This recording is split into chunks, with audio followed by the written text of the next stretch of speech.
Assalamualaikum warahmatullahi wabarakatuh.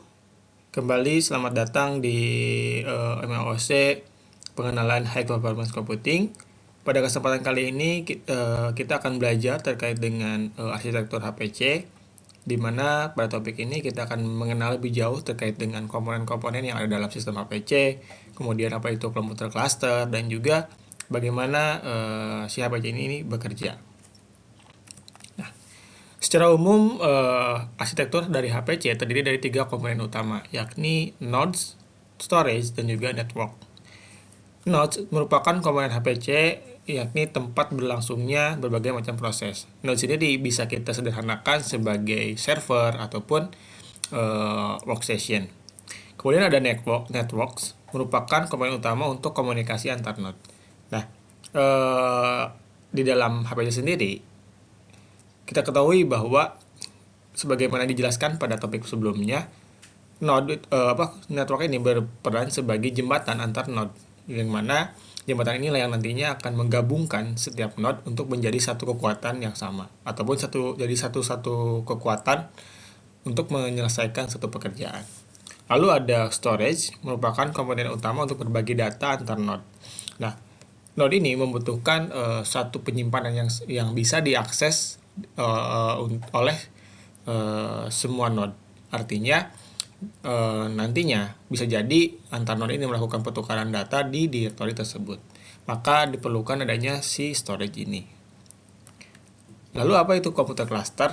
Nah, ini mungkin salah satu hal yang sering kita bahas di topik-topik sebelumnya terkait dengan apa itu komputer cluster. Nah, komputer cluster sendiri merupakan sekelompok komputer tunggal atau yang disebut node yang saling terhubung melalui jaringan berkecepatan tinggi sebagai suatu sistem komputasi tunggal. Nah, si sistem ini nantinya akan menyelesaikan tugas-tugas komputasi secara intensif melalui proses paralel. Nah, di dalam cluster sendiri ada beberapa terminologi. Yang pertama adalah node, yaitu mesin server individual pada sebuah cluster. Nah, bisa kita katakan bahwa satu slab ini adalah dikatakan sebagai satu node. Lalu ada head atau master node, yang mana merupakan node yang terhubung ke jaringan private dan jaringan publik, digunakan untuk mengakses cluster tertentu. Nah, si master node ini bertanggung jawab untuk menyediakan environment bagi pengguna untuk bekerja dan mendistribusikan tugas ke compute node. Nah, di dalam master node ini nantinya kita akan melakukan remote, dan pada saat kita meremote nantinya juga kita akan melakukan berbagai macam proses di sana. Salah satunya adalah melakukan konfigurasi dan juga membangun environment di sana. Dan setelah nantinya, sebagai contoh, setelah kita selesai melakukan scripting seperti Python dan sebagainya yang berjalan secara paralel, nantinya si pekerjaan tersebut akan dirempar ke dalam compute node. Nah, di dalam compute node ini, setiap node itu akan bekerja sama untuk menyelesaikan task yang sudah kita lempar sebelumnya di master node ini. Lalu ada compute node. Nah, sebagaimana sudah dijelaskan, merupakan node yang hanya terhubung ke jaringan private dan hanya bisa diakses melalui master node. Nah, di computer node ini akan melakukan berbagai macam perintah yang sebelumnya dilempar dari master node. Nah, biasanya si compute node ini tuh tidak bisa diakses lewat jaringan luar. Jadi hanya lewat master node saja. Lalu bagaimana sih setiap node saling terhubung? Nah, di dalam high performance computing atau dalam HPC, jaringan adalah komponen kritis untuk memungkinkan komunikasi yang cepat dan efisien antar node dalam sebuah sistem. Nah, ada tiga jenis jaringan yang digunakan untuk berkomunikasi antar node di dalam sebuah cluster. Yang pertama adalah menggunakan Ethernet. Ethernet adalah teknologi jaringan yang paling umum digunakan yang menghubungkan node dalam sistem HPC menggunakan kabel tembaga atau fiber optik. Ethernet sering digunakan untuk keperluan komunikasi yang lebih umum dikarenakan tipe Ethernet ini itu lebih murah, dapat mudah diimplementasikan dan tersedia di hampir semua perangkat keras. Bahkan termasuk di laptop kita pun kita memiliki port untuk Ethernet ini. Akan tetapi kekurangan dari Ethernet ini adalah latensi yang rendah dan juga bandwidth bandwidth yang tinggi yang dibutuhkan untuk aplikasi-aplikasi yang lebih ekstensif. Nah, berbeda dengan jenis lainnya, untuk Ethernet sendiri itu memiliki keterbatasan di bandwidth-nya, di mana setahu saya itu cuman sampai 1 GB saja. Maka dari itu lahirnya apa disebut dengan Infinity Band. Nah, Infinity Band ini adalah teknologi jaringan yang memiliki latensi yang lebih rendah dengan bandwidth yang lebih tinggi. Dan menurut saya itu yang paling sering digunakan di sistem-sistem HPC yang ada saat ini. Ini si Infinity Band ini biasanya memiliki kecepatan itu di atas 100 GB per second. Lalu ada High Speed Interconnection HSI, salah satu teknologi juga dalam komunikasi antar node di dalam cluster. Nah, biasanya ini dimiliki oleh beberapa vendor-vendor HPC tertentu saja. Sebagai contohnya adalah Intel Omni Pad, kemudian ada Cray Aries, digunakan untuk menawarkan bandwidth yang tinggi dan juga latensi yang lebih rendah. Nah, biasanya itu untuk membangun sebuah sistem cluster itu kita membutuhkan switch. Nah, switch inilah yang nantinya kita bisa tentukan ya, apakah kita menggunakan switch yang bertipe Ethernet ataupun switch yang bertipe Infinity Band switch gitu. Nah, terkadang juga di beberapa case kita menggabungkan keduanya. Nah, itu balik lagi ke kebutuhan kita gitu. Sebagai contoh, di case yang pernah saya lakukan adalah menggunakan ya Ethernet switch untuk pertukaran data, kemudian ada Infinity Band untuk proses distribusi pekerjaan. Jadi intinya ketika kita bertukar data kita menggunakan Ethernet 10 GB, tapi ketika kita melakukan processing data kita menggunakan Infinity Band. Kenapa? Ya karena tadi kan si Ethernet switch itu terbatas di segi bandwidth-nya, itu kan cuma 100 nih. Sementara di Infinity Band itu bisa sampai 200, bahkan saya pernah lihat juga di dokumentasi itu bisa sampai 400 GB per second. Namun untuk high speed interconnection atau HS itu cukup jarang digunakan dan saya belum pernah bersentuhan langsung dengan itu. Jadi kurang tahu bagaimana sih kelebihan dari dan kekurangan dari si HSI ini. Lalu bagaimana setiap node itu bisa berbagi data gitu. Karena kan bisa kita katakan sebelumnya si node ini tuh kan akan mengerjakan pekerjaan yang sama nih antar node-nya.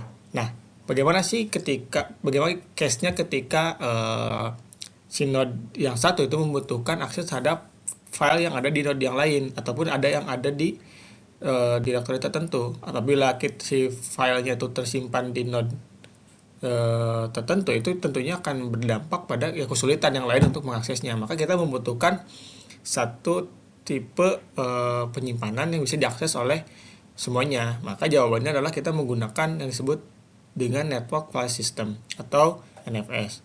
Adalah protokol yang memungkinkan berbagi file antar komputer dalam jaringan. Nah, seolah-olah si file tersebut berada di lokal mesin pengguna, padahal secara fisiknya tersimpan di server jarak jauh.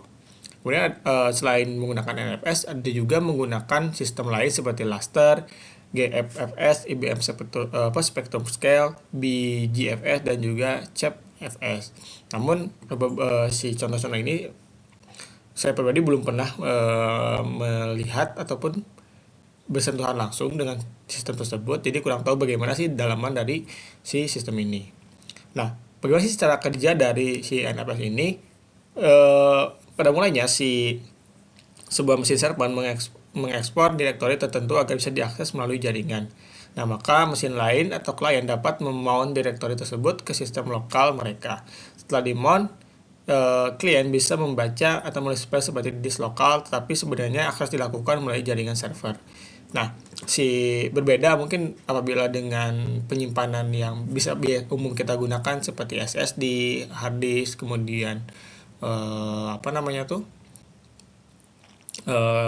memory card, itu kan kita masuk koneksi itu melalui kabel ataupun melalui slot yang ada di PC kita ataupun di laptop kita.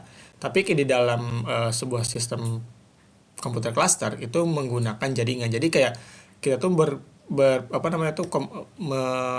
mengcopy ataupun mentransfer datanya itu melewat jaringan itu gitu. Makanya kenapa tadi kita membutuhkan bandwidth yang lebih tinggi di jaringannya, karena di case-case tertentu seperti dalam case pemodelan iklim yang melibatkan data-data yang cukup besar, itu apabila si proses datanya menggunakan komputer yang dalam tanda kutip si jaringannya lambat, itu akan mengakibatkan bottleneck sehingga si proses itu tidak berjalan secara optimal. Walaupun secara prosesor ataupun secara jumlah prosesor juga sudah cukup banyak gitu. Lalu bagaimana sih setiap node berkomunikasi? Nah, di dalam sistem cluster sendiri itu ada dua tipe komunikasi ataupun bagaimana si cluster ini tuh mendeliverkan pekerjaannya. Yang pertama adalah melalui Message Passing Interface atau MPI. Nah, MPI adalah salah satu protokol komunikasi yang paling umum dalam HPC. MPI digunakan untuk pertukaran pesan antara proses yang berjalan pada node yang berbeda dalam sistem terdistribusi. Nah, protokol ini mendukung komunikasi point-to-point dan kolektif serta menyediakan metode untuk mengelola data dibagi antar proses. Protokol ini memiliki skalabilitas yang tinggi dalam sistem besar serta mendukung komunikasi sinkron dan asinkron atau multi-node. Nah, jadi maksudnya di multi-node di sini adalah jadi si pekerjaan kita tuh kita sharing ke beberapa node. Contoh kita memiliki 3 node ataupun 3 server. Nah, maka si pekerjaan kita tuh kita akan bagi ke 3 server tersebut. Namun untuk membaginya sendiri kita membutuhkan teknik teknik pemrograman paralel. Nah, sejauh ini yang saya ketahui di C++, kemudian di Python itu sudah built-in library yang memanfaatkan konsep pekerjaan paralel. Lalu ada OpenMP. Nah, berbeda dengan MPI. MPI itu kan itu mendeliverikan kerjanya ke beberapa node ya, beberapa server. Tapi kalau misalkan OpenMP itu lebih ke memanfaatkan semua core yang ada di dalam PC kita. Semisal sih sebagai contoh satu server itu memiliki 32 core ataupun misalkan 64 core. Nah, si kerjaan kita itu tuh dikerjakan oleh semua core tersebut gitu. Bisa jadi si pekerjaan itu lebih cepat. Nah, special case-nya kayak gimana sih sebenarnya? Nah, seperti di proses pemodelan cuaca ataupun iklim. Kita tahu kan kita berhadapan dengan data yang memiliki banyak grid. Nah, si grid itulah nantinya yang bakalan di slicing, kemudian dibagi-bagi tuh pekerjaannya gitu. Misalkan grid A, misalkan grid 1 sampai 100 itu kita diproses di node berapa, kemudian di si grid nomor 101 sampai 200 di grid berapa sampai seterusnya. Nah, nantinya setelah selesai data tersebut akan kita gabungkan untuk menjadi satu kesatuan. Biasanya sih di master node. Seperti itu. Lalu adapun kalau misalkan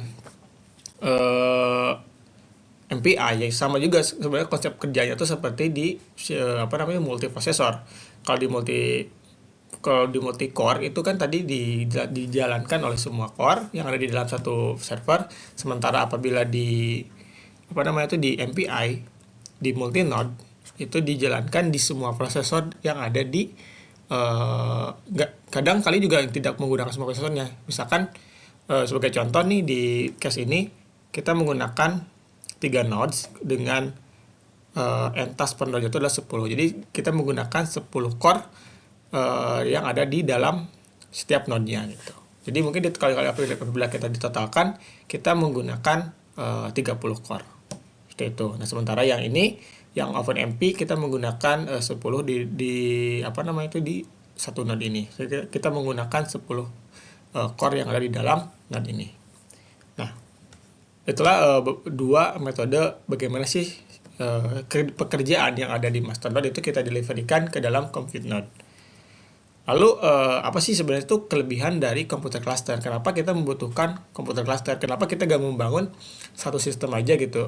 Misalkan yang lebih cepat gitu, atau misalkan satu komputer yang lebih hebat dari superkomputer atau dari cluster.